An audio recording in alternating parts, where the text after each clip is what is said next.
Saya telah sebut sebelum daripada bersih berjalan. Kalau baca artikel saya, bersih wajib berjalan cara bersih. Saya kata siapa saja yang memulakan provokasi, sama ada demonstrator, iaitu orang yang buat demonstrasi, ataupun polis, mereka menanggung dosa. Jika polis memulakan, polis yang menyembur rakyat, dia yang memukul orang yang tak bersalah, dia menanggung dosa. Umar bin Hubairah apabila dinasihati oleh Al-Hasan Al-Basri, apabila Hasan Al-Basri, dia tanya Hasan Al-Basri, ada surat-surat daripada khalifah yang mai padaku, kadang-kadang nampaknya bagus, kadang-kadang nampaknya menzalimi orang, apa patut aku buat? Salah seorang ulama kata kat dia, engkau tak bersalah kerana engkau telah diberikan arahan oleh orang atasan yang berdosa.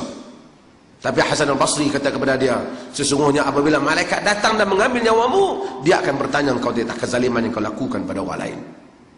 Wala tarkanu ila alladhina zalamu fatamassakum an-nar. Jangan kamu cenderung kepada orang yang zalim, nescaya kamu akan disentuh oleh api neraka.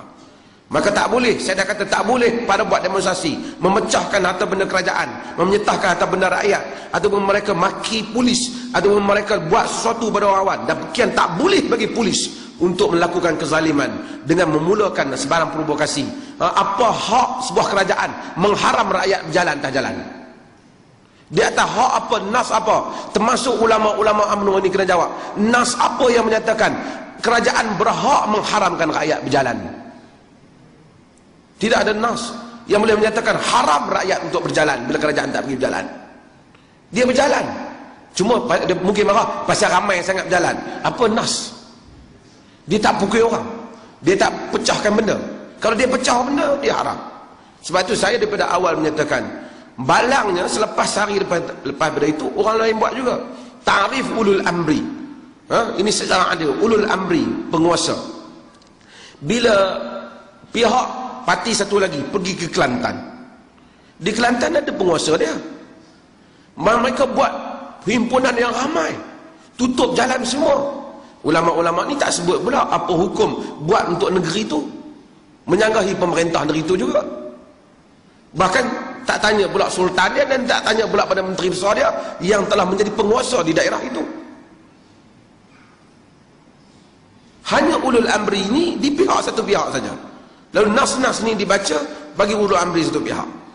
Saya kalau kata, kalau tak boleh di sini, tak boleh juga di Kelantan. Kalau boleh di Kelantan, boleh juga di sini.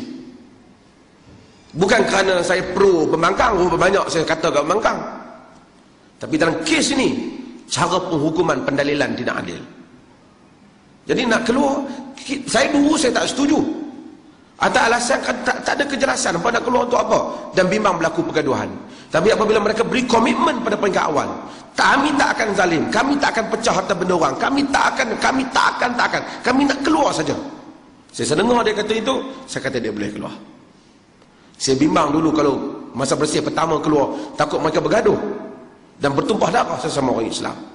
Tapi mereka komit, saya bertengok dalam mereka kata tak benar bawa benda tajam, melainkan sebatang pen saja. Jadi bila mereka komit dan ternyata mereka tak buat, Marina Mahathir pergi, dan dia bagi tahu dia bukan kerana itu satu dalil, tapi dia sebagai orang yang tak pernah pergi.